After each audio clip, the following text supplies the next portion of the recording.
Behalf of the Academy of Orthopedic and Physical Therapy, I want to thank you for joining us today and welcome you to our newest couch conversation. We are continuing to celebrate the Academy's 50th anniversary. Yes, 2024 is the 50th birthday of our Academy, and the board of directors have undertaken a number of activities to celebrate the past, honor the past, but also flip to the future. Now that we're semi grown up, what do we want to be like as an organization? What do we want to be as practitioners and educators as we continue striving for the vision set by APTA? One such activity that we've undertaken is to develop a timeline of historical events and highlighting critical events that have not only shaped the academy, but also helped shape the profession. So for the first 6 months, these college conversations focused on the first 50 years. These last 6 months, we're going to focus on to the future.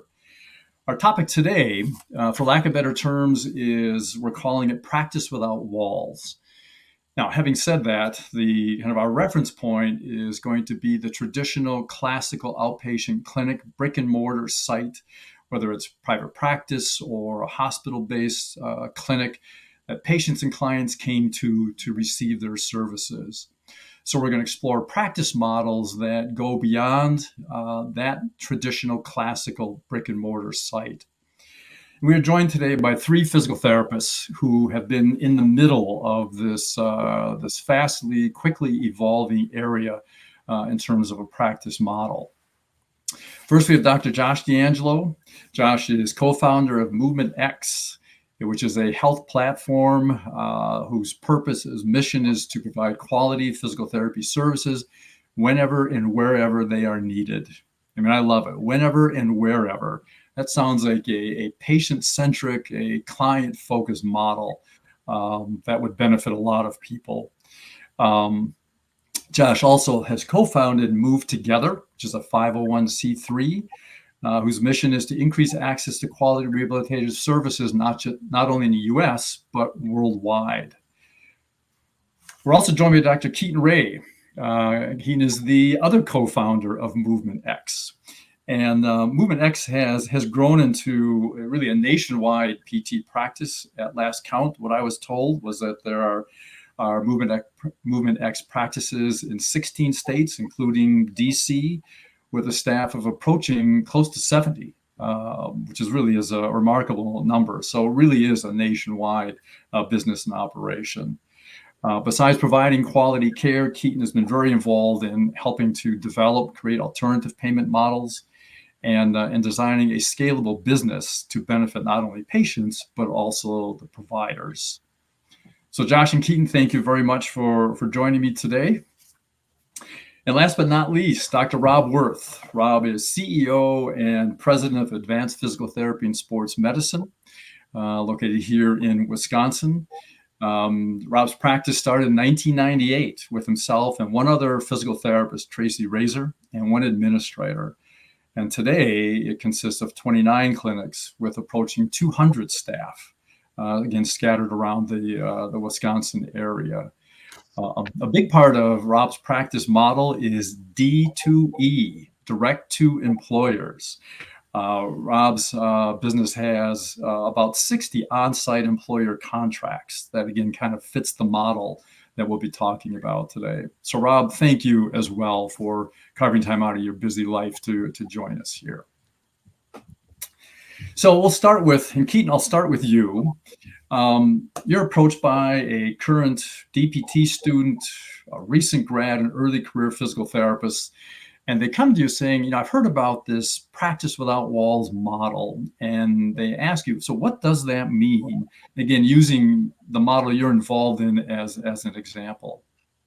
Sure. Well, thank you for having us, Bill. I thought you might break into a Shakira song when you were introducing us, when you said whenever, wherever for physical therapy. So we might have to rebrand some Shakira for Movement X, but that truly is the crux of it. So I'll give a quick backstory for how Josh and I founded Movement X and how it has become what it is today, which really is a practice where you can deliver physical therapy wherever, whenever the patient needs it and what fits with your life as the practitioner. So Josh and I had worked together on the Student Assembly Board of Directors in school. We had served the 501c3 Move together. And we were both in outpatient orthopedic practice, your traditional outpatient clinic, Josh in a hospital-based system, myself in a private practice. And we were actually both in pretty good settings, good patient care, pretty good productivity standards, really good continuing education. But we saw the writing on the wall with what we were able to actually deliver to the patients. For me personally, it was with gymnasts. I'm a gymnast. I do adult gymnastics. It's really my sport. And I had all these gymnasts coming into the clinic who said, my back only hurts when I do a triple twisting backflip. I'm like, well, we are not going to do that in the clinic. So what if I come to you in your training facility and watch you? And as soon as I did that, I realized the warm-ups are horrible. The way that they're training their strength is not appropriate. The way they're overtraining these gymnasts is causing injury. Let me set up a little mini clinic here and provide physical therapy here. And that started to just skyrocket. Josh simultaneously was working with elderly folks in their home doing a combination of wellness and manual therapy. We have one of our co-founders, Fred Gilbert, who took a patient who had had a stroke, and he took this patient and taught them how to navigate city transportation. And so we started talking and we realized movement happens everywhere. It doesn't just happen in the clinic. So why are we so confined to the clinic? Let's get outside of the box, think outside of the clinic, and figure out how to deliver PT where movement happens.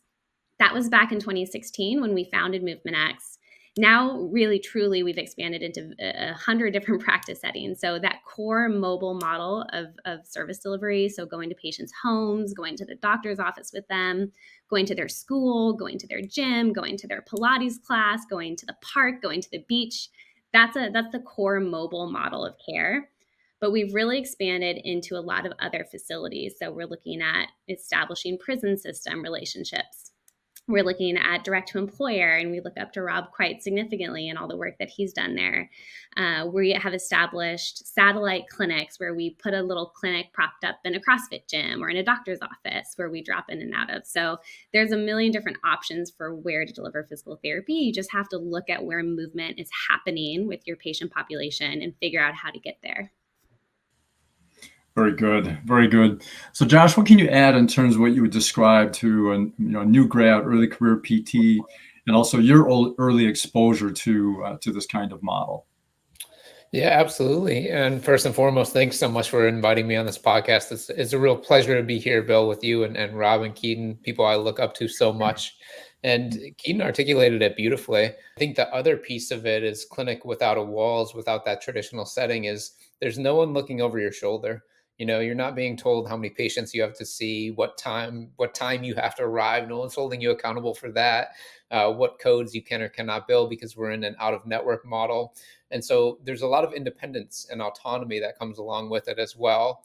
And really where it comes from is this place, and Keaton talked about Fred helping someone navigate through city transportation, or Fred actually going out to a trail with someone after they had a stroke because their goal was to be able to navigate that trail independently again. Quite simply, from my perspective, as healthcare providers, that's just the right thing to do, is to do everything in your power that you can to help the patient achieve their goals. And so we created this flexible model to empower that. And I think one of the big realizations for me as I was treating in this model and I was delivering care and could focus it so much around their goals and the relationship with the patient and what the patient truly needed, is there came some moments where I realized that if my own mother was to get physical therapy care, this is the type of care I would want my mom to get. And when I had that realization, I said, okay, there's got to be a way that we can empower more people to feel like this and deliver quality care in this regard. And the last thing that I'll add to that as well is it's empowering our physical therapists to get out in the community. We talk about all the time in this industry how people don't know what we do. They don't understand what we do. We talk about how we only get a small fraction of the referrals of all the people who are coming with movement disorders or movement impairments, movement challenges. Well, in order to fix that, we have to empower our people to get on the ground, educate their local community, talk to potential referral relationships, get in the gym with them and show them how to warm up, before they do those backflips Keaton referenced. So we're also really passionate about it because it starts to get into our communities and expose the true value of what we can deliver as physical therapists. Yeah, it really is a good reference point when you think about, somebody, one of your loved ones, what kind of care would you want them to be receiving when they need it? Or it kind of puts things in perspective. Um, Rob, you and I kind of grew up in the traditional brick and mortar clinic for probably certainly for more years than Josh and Keaton have. Um, so how would you describe this model to early career PT, and maybe some examples of your early exposure to this approach? Sure, certainly, Bill. And I would also like to say, thank you again for having us. This is super exciting. I had the opportunity to go on many runs and listen to the other interviews during this Academy's 50th anniversary, and certainly some icons in our profession. And it was great to hear that. It's just as great to hear, even just already in this discussion, some of the ideas and some of the actions that Keaton and Josh and others like them are doing. It makes me even more excited for the next 50 years. So if anybody ever asks me, what does professional PT look like in the future? I said, if it looks anything like Josh and Keaton and others like them, I think it looks pretty good. So Yeah, we're in good hands. You're right. To be part of this conversation. But to answer your question, so our early days, I would love to say that it was great vision and strategic planning. It was a little bit more of dumb luck and being prepared to step up and meet a need. So, as you mentioned, we've been in private practice now for 26 years, and about 20 years ago, I received a call on a Wednesday afternoon, and the call was from the health and services director at a meatpacking plant in the town where our clinic was located, and she was the director of health and safety, an occupational therapist by background. And she said, hey, as an occupational therapist, I do some of the ergonomic stuff and I treat some hand injuries here and kind of triage. And she said, if we ever have injuries that would benefit from seeing a physical therapist, such as back pain or some lower extremity issues, might you be able to come out and actually take a look at the job and take a look at the injury? And I said, sure, I'm certain we could do that and meet that need. So this is Wednesday afternoon. So Friday morning, I walk into our clinic and my receptionist said, here's the address. You have two patients, one at 9 o'clock, one at 10 o'clock. This is how you get to the meatpacking plant. So that's how it started. And from there, it just grew. And what we realized is that there's such an unmet need out there. And now being able to serve 60 plus and growing employers on site. And as Josh and Keaton mentioned, be able to, not to see them in the walls of our clinic, be able to go out and look at Rewinder 6 in a paper mill, to go out and look at, at a meatpacking plant and seeing what they do. So yes, you evaluate them. Yes, you educate them. Yes, you provide hands-on care. Yes, you give them some exercises, and then you take that and walk on the floor with them, and then you incorporate all that into where they live 8-10 hours a day. And yeah, it's been a great experience, and again, an opportunity to serve a lot of people that probably otherwise would not get the level of care or the access to the care they could get. So I get excited to see where our practice continues to go in that direction. Well, there's nothing wrong with dumb luck being part of the equation here. It pays to be lucky sometimes as well. So the benefits to the public and the patients and clients accessing our services, I think you've made very clear. Rob, I'll start with you. Are there benefits of this model for our profession and our healthcare system in a broader sense, above and beyond the individuals that we're working with? And I would say yes, and certainly I think, yeah, I think everyone on this call and this discussion would say yes. And then from my perspective, how can benefit the not just the individual but the employer, healthcare costs, and society, is that if we can get at the root cause of an issue and one, be able to provide healthcare, direct primary care, physical therapy services, musculoskeletal care at a lower cost, at ease of access. So instead of somebody that strains their shoulder working on line 2 in the factory that might otherwise go into an urgent care, might be off work, might be prescribed opioids, and go down that path of a traditional work comp injury, if we can see them on day one, provide the acute care that they need, intervene as far as modifying their job, being able to provide musculoskeletal care that they need, refer onward certainly if necessary, and be able to manage that, the cost to the employer. And there's some great research out there that's coming out demonstrating 9-to-1 ROI as far as return on investment of having on-site services, and beyond that. So I think at the company level, their healthcare costs and their work comp costs are significantly decreased. At the society level, again, I've said before, I think we're the best kept secret as far as a solution to healthcare, specific to musculoskeletal. And I think the more that PTs like all of us on this call and others that are doing similar, can get out to masses and not wait to be referred to somewhere within a system, but to be able to be at the front lines, I think there's tremendous opportunity to really make a positive impact on the world. Yeah, good. Josh, what about the profession? What are some of the benefits of this model to the profession? Yeah, I think Rob outlined it so well. My framing that I've been using in my mind for this particular conversation is so many benefits to the patient, so many benefits to the provider, so many benefits to the partner or employer, and then how does it benefit our local communities as well as our industry and then society at large? And the reality is, if we're making change on the ground in a grassroots fashion, then I think our industry is going to be better known for the solutions that it can bring.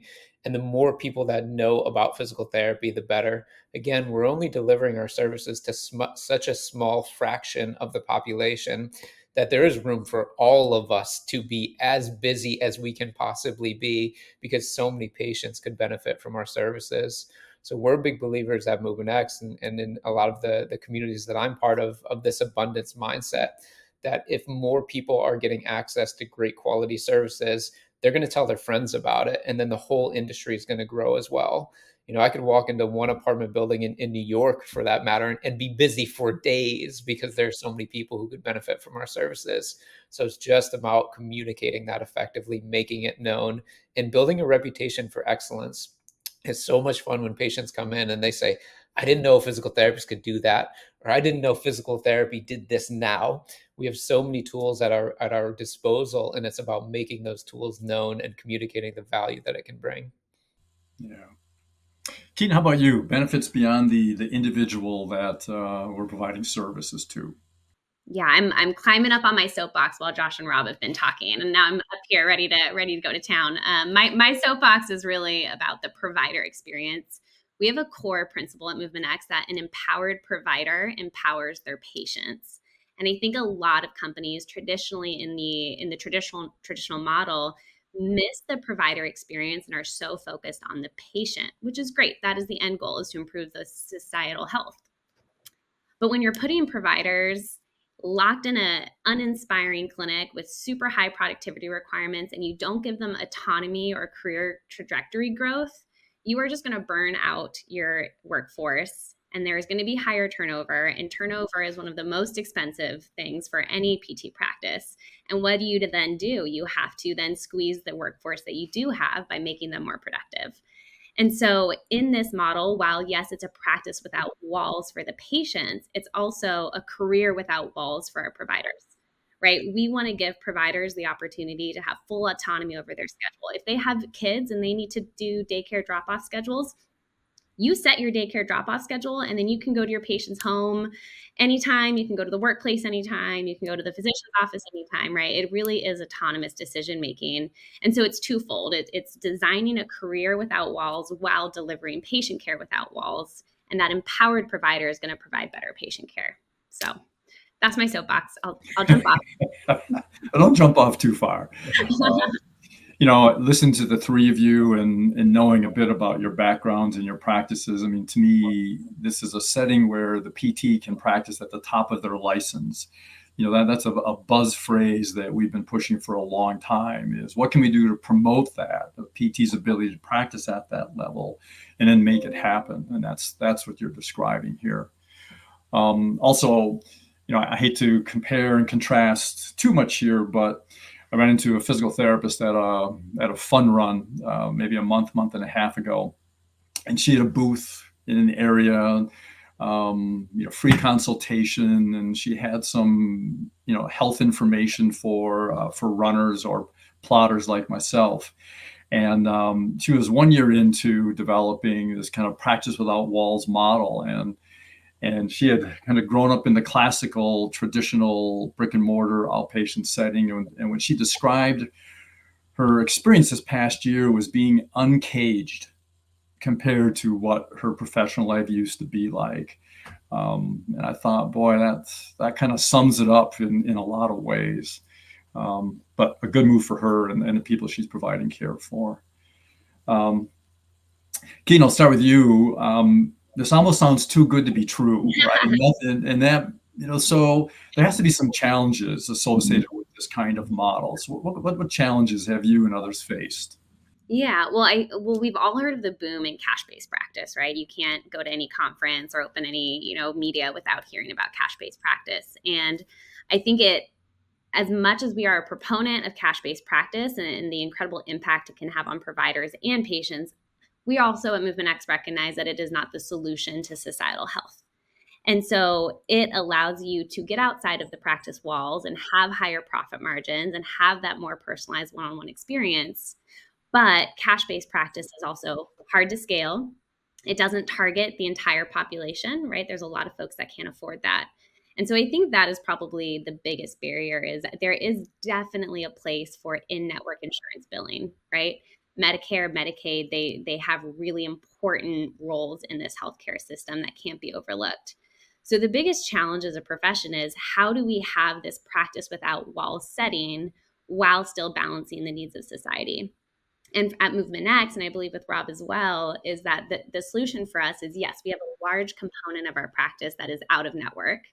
And simultaneously, we're diversifying partnerships. We have a really, really strong partnership with several states' prison systems. The prison is paying for physical therapy, not obviously those incarcerated individuals. And we have some strong relationships with employers. The employers are subsidizing physical therapy care on behalf of their employees.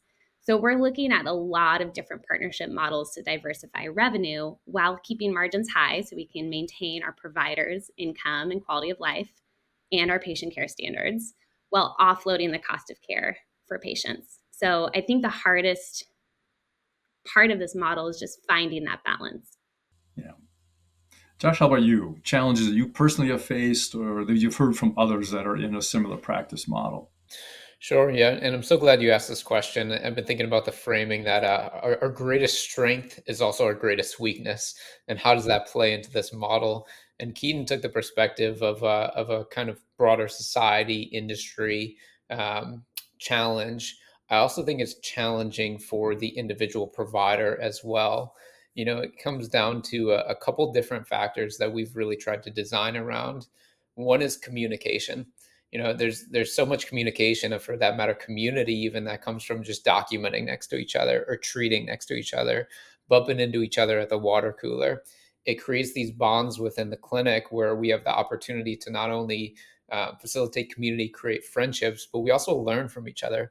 I learned from watching people do exercise with their patients because they were coming up with really creative and innovative solutions, and I learned from them. And I could practice with them. So if you're on your own, obviously you don't have access to that. You have to proactively communicate. And so I tell everyone during onboarding in our company, I say, hey, if you think about something, please also think about sharing that something. And if you think it twice, just put it out there. If it's something positive, great. Someone's going to feel good seeing that. Someone's going to feel appreciated. If it's something constructive, then we're going to have the opportunity to make an improvement for that. But we wouldn't know about it if it wasn't proactively communicated. So communication and a bit of community, that's really number one for me. Number two is collaboration. And if you're in the same physical space, if you're in the traditional environment, it provides the opportunity for me to say, hey, I'm really struggling with this patient. Can you pop over for this 20 minutes? Or, hey, I'm working on this new treatment technique. Can I practice it on you? And so from a collaborative aspect, we want to make sure that we're not missing on that just because we're not surrounded by each other and our physical presence every day, all day long. So we're trying to create this hybrid model of saying, how do we really capitalize on all the best that this flexibility brings, while also not losing what makes us so special when we have the chance to be in person together all the time in the traditional environment. And I think if we can find a hybrid of those two, we'll be able to take the best of both worlds to deliver a new beginning, if you will, or a new future in which we have all the great flexibility and empowerment and independence, but we don't lose that collaboration, communication, compliance, as Keaton referred to, and we're able to really meet the needs of society. Yeah, I can see that that would take intentionality and really would take effort to be connected and stay connected. Rob, how about you? Challenges that you have faced or you've heard others that have faced associated with this model? Yeah, thanks for the question, Bill. And I would build upon Josh's great insights. And I think in the case of direct to employer, I think as Josh kind of alluded to also, sometimes the biggest strength is also one of the drawbacks. So the biggest strength, of course, is being on site, being able to actually look at what they're doing for the job, live in their world, be able to prevent future injuries. So if the first person on line one has shoulder injury, if you can prevent the next two or three or four injuries from happening because you've modified how the work flows, I mean, it's exponential the impact you can have, and being able to interact and collaborate with an occ health nurse, a safety director, people within that industry, that factory. So that's the upside. The downside is all your peeps back in the clinic are there, and they're doing their manual therapy and sharing techniques and bouncing ideas off each other. So the downside is you don't have that. And I think that what's been the ideal hybrid for us is we have many of our therapists who might do half time in the clinic and half time in industry. So that way, hey, Monday and Wednesdays, they're in the clinics, they're getting all the camaraderie, all the collaboration with their clinical peers. And the other couple of days a week, they're in industry collaborating with the industrial peers and their patients and the clients. And I say patients and clients because part of our goal when we're on site is we don't want everyone to become a patient. If we can have somebody be a client that we interact with through prevention, that never becomes a patient, then that is even a better version of ourselves as far as interacting.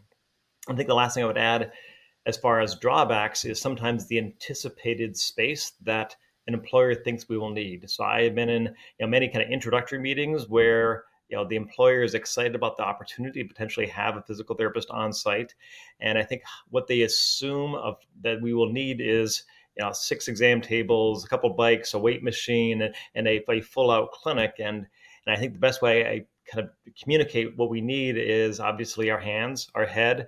And an example that I give is that's when I do missionary work. I've done missionary work in India and Africa and Mexico. And I said, I have set up clinics where we have two buckets, two 5-gallon buckets, an exam, patient bucket and the clinician bucket. And we flip the buckets over on a dirt floor and we do clinic that day. So I said, if you have two buckets on dirt floor, we can provide PT on site. So I think that usually kind of opens up their ideas as far as possibilities, whether it be an extra conference room or an office. So I think one of the barriers is the anticipated space and resources that employers think we will need in order to be effective. And I think it's a lot less than they oftentimes think. Yeah, the two buckets. That's a good analogy. I like that. Um, Rob, I'll start with you. It sounds like this model may not necessarily be for everyone. If you were hiring somebody or interviewing people for a position in one of your industrial sites, what kind of characteristics are you looking for? Personal, professional. Make sure you're hiring somebody who will succeed in this model.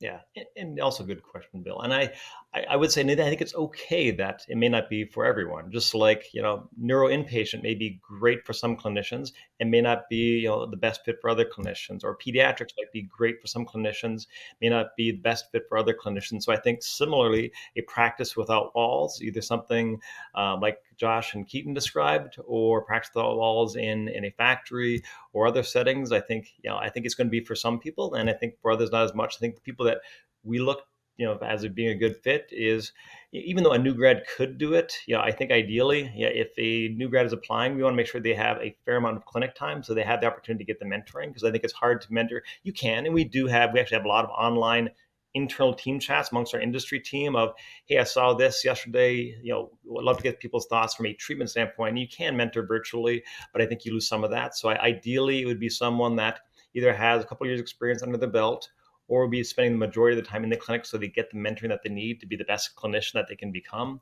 I think that's one criteria. I think being open-minded to, hey, I don't have to walk in and have my desk be right here at the first desk on the corner. I have everything, all my pens and pencils in the right places, my laptop here, and the coffee is right around the corner, and and a very white walls, kind of clean, organized clinic. So you might be in a factory, a mill, and being okay saying, hey, I don't have to be in this very white, clean, traditional clinic model. And I think the third thing I'd say is just being open-minded for innovation and not always doing things the way we've always done them. So I think with those three things in place, I think they oftentimes they have been really a great fit. We've gone from 10 years ago, I had to convince our PTs, like, hey, this could be a really cool thing. Would you please give it a try? And now we have people applying and vying for these opportunities to do like halftime industrial, halftime traditional clinic. And it's become the cool thing to do as opposed to, would you please do this? So it's been neat to see how it's grown and evolved. That's a good change, a good trend for sure. Josh, how about you? Someone's talking to you about Movement X, and what kind of characteristics are you looking for to help determine if this would be a good fit, the right fit? Yeah, I so appreciate that question and a bit of the framing that it's not for everyone.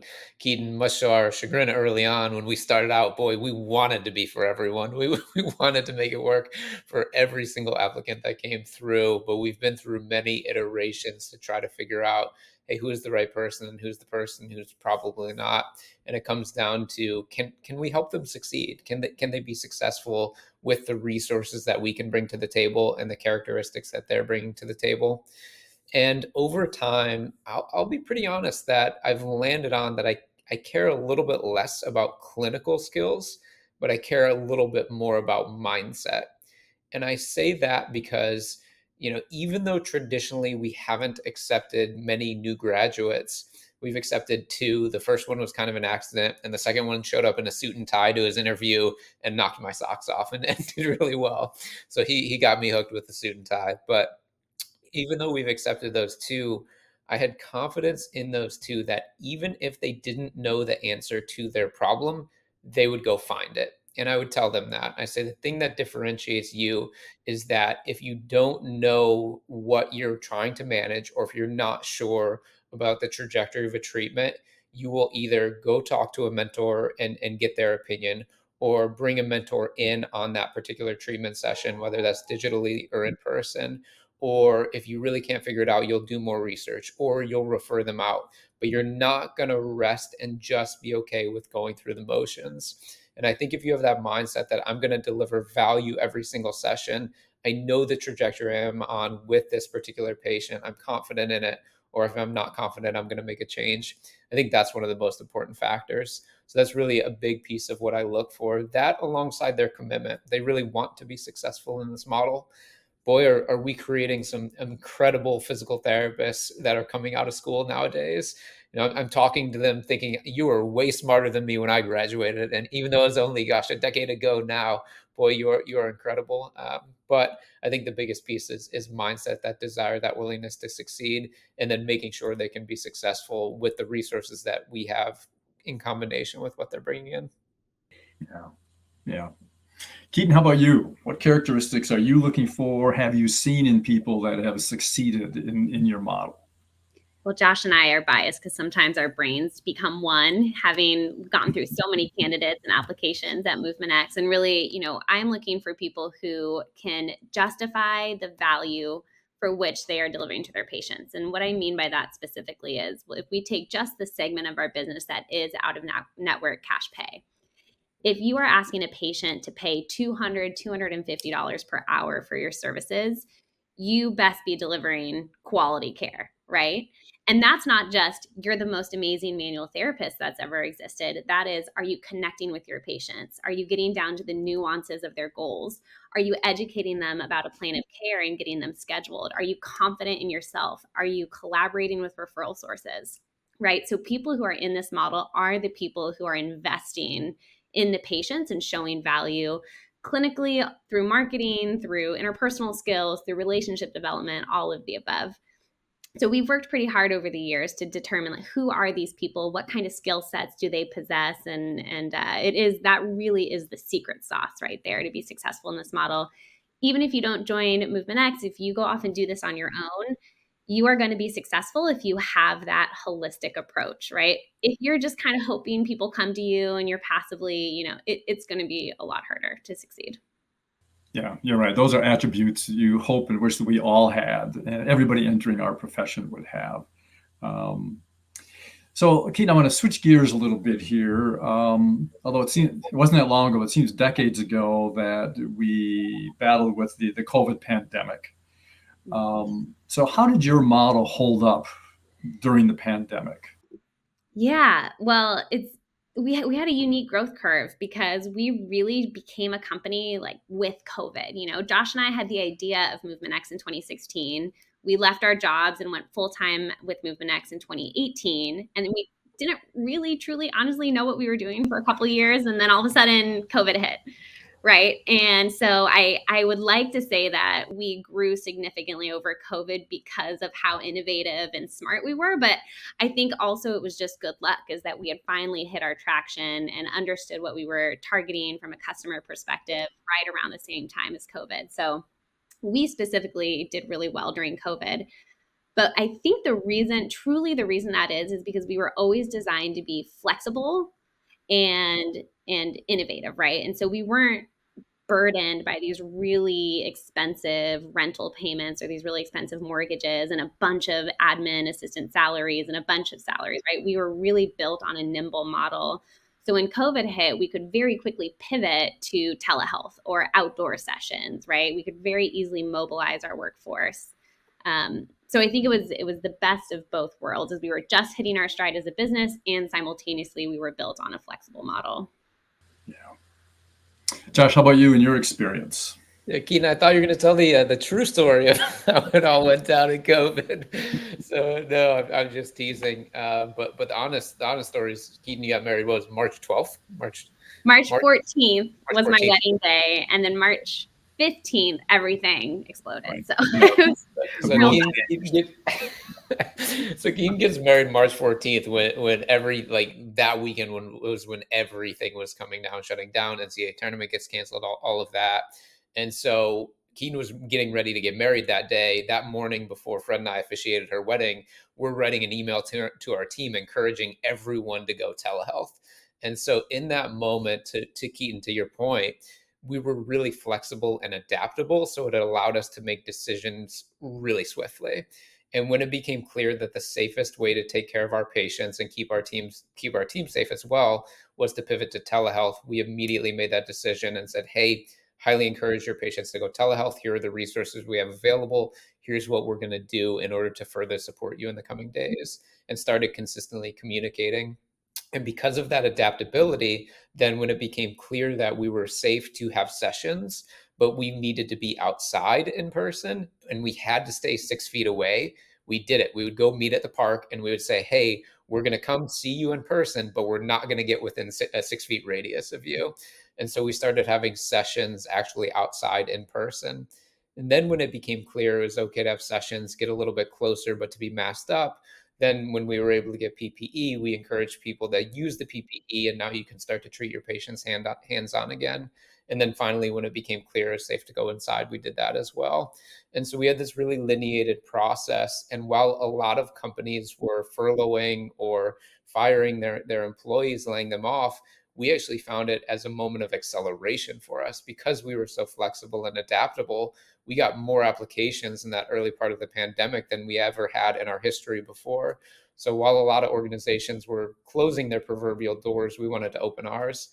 So it was a time of acceleration for us, for sure. Yeah. Rob, how about you and your practice model, your business model, and the pandemic? Sure. Yeah. And it sounds like a great pivot that Josh and Keaton had. So it's neat to hear that story. And I hope that didn't ruin your honeymoon, Keaton. It's like a lot going on. It definitely ruined my honeymoon, but that's okay. We had 1 year later. So yes, we really kind of had two paths. I mean, we had our 29 clinics, which I think were responding differently, probably more differently than certainly our direct employer. And our traditional clinics, I think, were probably asking some of the same questions, addressing some of the same issues that many clinics around the country were. And at the same time, our direct-to-employer was significantly different in its response from the standpoint that we had probably about 20% of our company we worked with, at least for a period of time, shut the line, shut down services for all the reasons we believed to be the right thing at the time. 80% of our client companies were considered essential services, food production, other things that were, military defense production, things that were considered essential services. So they were staying open, getting busier. I mean, people were eating more hamburgers, hot dogs, and brats and grilling out. So one of our company we work with, two of the meatpacking plants said they could not keep up with all the brats and burgers and hot dogs needed to produce. So they were busier, and also they wanted to make sure they kept their employees healthy. And what that involves a couple things. One is from a musculoskeletal standpoint, again, with the concern that, hey, going into a large hospital exposes them to more germs, more issues. They said the more we can bring our healthcare in, internally and PPE up and follow all the rules. So actually, 80% of our clients actually increased our services fairly significantly during that time at the musculoskeletal level. Yeah, and in addition, from a screening standpoint, if we all remember the screening processes we were all going through, questions and temperature checks and all those things, they did not have the staff to do that. And they said, "You are trusted partners in this. Can you provide, first, second, third shift screening as everybody come in?" So we're covering 7 days a week, 3 shifts, all hands on deck, PPEing up, and essentially, going through and checking 100, 200 employees as they're coming in the doors. So for us, that was probably one of the busiest hockey stick increases we've ever seen in our direct employee services, because they truly had seen us as a necessary part of being able to continue their operations. Yeah, to keep things running. Yes. Yeah, the themes I'm hearing from the three of you include, the terms, and you've used them, nimble, flexible, and innovative. And something like this model kind of promotes all three of those, which is a big reason for the actual growth during this time frame. Rob, if you were speaking to a group of DPT students and they wanted to know how can they get more information about this practice model, where would you direct them, or what would you recommend to these students? Sure, Bill. And I think a great start is always looking within your professional organization. And I think you look at all the great resources that APTA has put out. The Academy has put out some fantastic things, especially within the OC Health SIG relative to direct to employer, APTA private practice. So those would be the first three places I'd send them to. And there's both resources, information, coursework, a full track and certification track in D2E that I think would really expand their ability to serve. Because most of us are great clinicians. And the question is how you take a great clinician and allow them to be great in this different setting. And the leap is not that much. There's a little bit of a leap, and having those resources to help you make that leap, I think will help them be tremendously successful. So I think that's a great start. Okay. Josh, how about you? What would you recommend? Yeah, looking broad to narrow, just to echo all that Rob said, APTA is such a tremendous resource. We wouldn't be here today, Keaton and myself, if it wasn't for APTA first getting us connected, and then all the resources that it was able to provide. So academies, sections, components have tremendous value. I would say also look for opportunities within your community. We talked about getting on the ground, educating our local individuals about the power physical therapy can offer. So look for opportunities to practice that, get some reps in, get comfortable talking to people about the value that we deliver. And one of our most successful sets of clinicians are people who can meet someone in a grocery store, and the next thing you know, they're a patient. They're waiting in coffee line or waiting to check out their groceries, and you strike up a conversation. They find out what you do, and we all know the next question they ask is about the pain they have in their shoulder. Well, now there's a pathway for them to get care as well. And so creating those connections and taking every opportunity you have to talk to someone about this superpower that you have, brag on yourself, tell them about what you can do, tell them about who you treat, and how you can deliver value. So there's opportunities to practice every single day, whether that's with someone you meet in a line, or it's by perusing through the information that's available publicly within APTA. And we also try to put a good bit on our website as well. We have a For Physical Therapist page now on movement-x.com. I think it's just /For Physical Therapists. So we're trying to deliver more resources just in ways that we can empower more physical therapists to get started thinking about this model. And I really think that the more we can break outside of our own typical boxes we create for ourselves, the better off our communities and our society is going to be. Yeah. Keaton, how about you? What have you recommended, or what would you recommend? Yeah, same exact lineation as these two. One is getting involved in your professional association for specificity. Obviously, the Academy of Orthopedics you guys are hosting this, so that shows me how dedicated you are to expanding practice models and giving resources to your members. APTA Private Practice, the Academy of Leadership and Innovation, there's a lot of different sections that are offering leadership development opportunities, mentorship groups, Con Ed. So please definitely be engaged and check those out. And I will tell you, the people in those organizations, especially the leaders in those organizations, want to give back to you. They want to mentor you. A perfect example is Rob on this call. He's been a mentor to Josh and I countless times. Here is Movement X, this much younger company trying to get into Rob's space of direct to employer. Rob could easily look at us as a competitor and say, pay me to talk to you. But Rob picks up the phone every single time we call him. And so I cannot emphasize enough investing in your professional association and people who have done this before. The other one is podcasts. I'm a podcast junkie. I listen to them when I'm cleaning, when I'm driving, when I'm exercising, all the time. And so if you just type in the name or ask ChatGPT for some good podcast recommendations, type in cash-based PT, you'll find 100 different podcasts there. Same on Facebook groups. There's a lot of resources.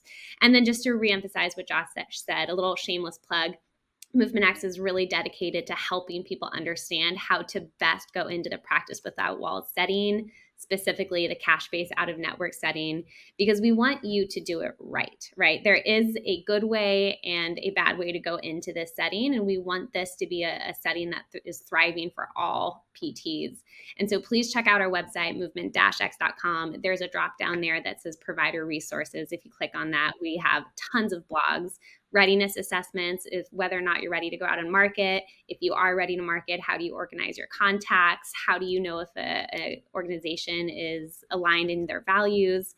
So there's a lot of resources. And call Josh and I. We'll help you out. Seriously, find us on Instagram. We are more than willing to help as well. We have to pay it forward the way Rob did. If you don't mind me just asking real quick, I sat down with Rob at CSM and started picking his brain on direct to employer. And he asked me, "What's preventing you from just going after it?" And I said, "Well, I don't think we're ready." And he said, "Why don't you think we're ready?" And I said, "I'm not sure we could create a compelling case for ROI." And he said, "Well, how would you do that?" And then I explained how I thought we would do it. And he said, "That's it. You're ready." So that Socratic method of teaching us what we already know was so reassuring. So turn to the person to your left, to your right. Rob, you've been such a great inspiration for us. So there's so many people within the association as well that could offer value. So we have much gratitude to give to a lot of the people within the academy as well. And we mean this, Bill. If you want to share Josh and I's contact information, and please do reach out to us on Instagram or email, and we are happy to mentor you and direct you to the right resources.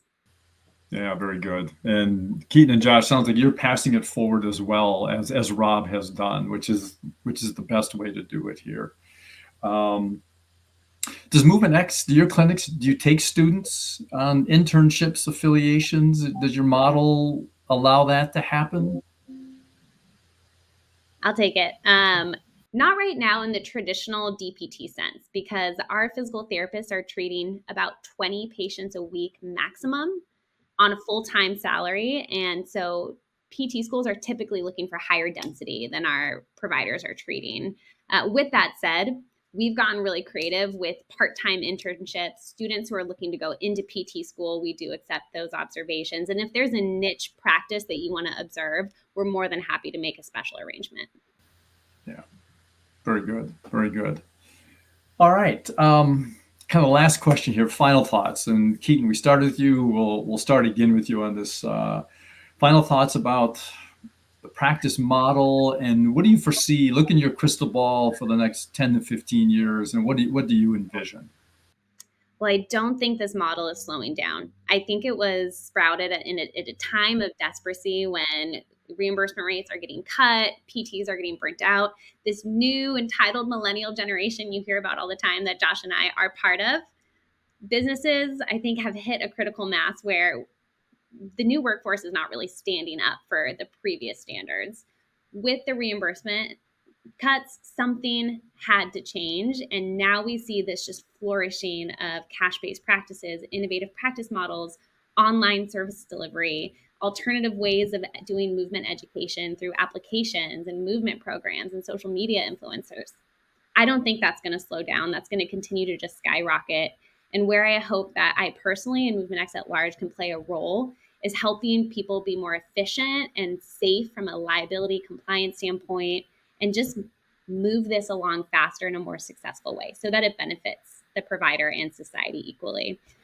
So yeah, sky's the limit with this model.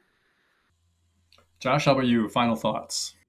Sure. Yeah. I put on an Apple Vision Pro for the first time a couple weeks ago, and I was just blown away. It was one of those moments where I felt like I had time traveled into the future.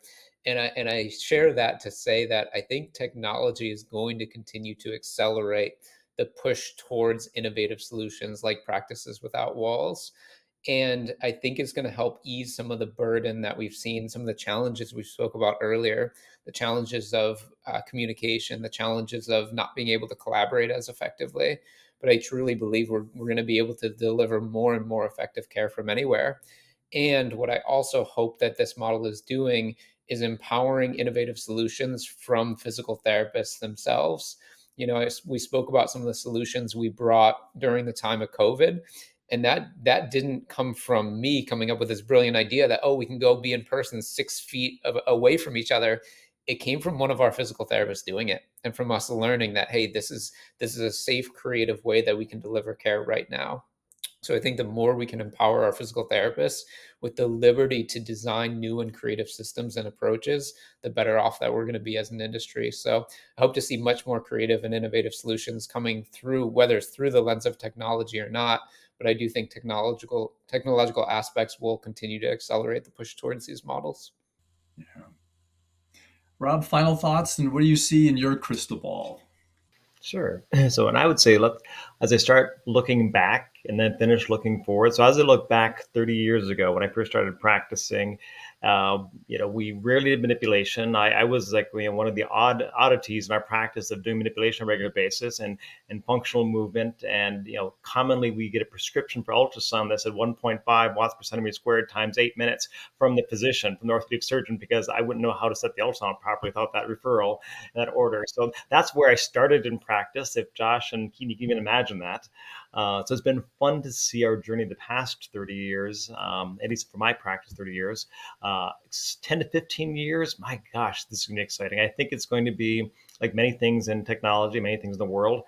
I think it's going to be accelerated. I think it's going to be not this and linear. I think it's going to be this. And I think there's going to be, like many things in innovation, you do this and then this and you do this. And then you have these inflection points that all of a sudden the world changes and the world changes again. I think PT has opportunity to be part of that. I think that 10 to 15 years from now, I think we will and should be the primary musculoskeletal care providers. So you have an ache and pain, and I think we're becoming much more of that. But I think it's not even a question. It's like, oh, of course, you have this neck issue, this back issue, this health and wellness issue. You go see your PT, and that is just like what you do. And I think then what we need to do is, as a profession, continue to evolve, and not just for the sake of doing things to do them, like cool things we can do, but cool things we can do in response to what society needs. And I think if we keep our eyes on what society needs and rise to those occasions and continue to go down that evolutionary path, I think that we have some really cool things that we can be doing in our profession that'll be fun to look back and watch this video 15 years from now, 10 years from now, and say, yeah, we're here. Yes, we are here. You're right. You're right. Those are great insights. Again, first of all, I want to thank the three of you for making time to do this. But even more importantly, I want to thank the three of you for what you're doing to help move the profession forward with your innovative ideas and your practice model. Keaton and Josh, Rob is right. I mean, it's inspiring to hear your story and what you're creating. And I agree with him that there are lots of other early career PTs out there like yourselves. Our profession is going to be in really good hands. It helps to have mentors like Rob. You described what Rob has mentored the two of you, and there's probably at least 100 other PTs out there who will say the same story. So Rob, appreciate your willingness to give back as you have. So again, thank the three of you. And Bill, you right back at you with that shout out. Your investment in this profession cannot be understated. So thank you for everything you've done. Yeah, thanks.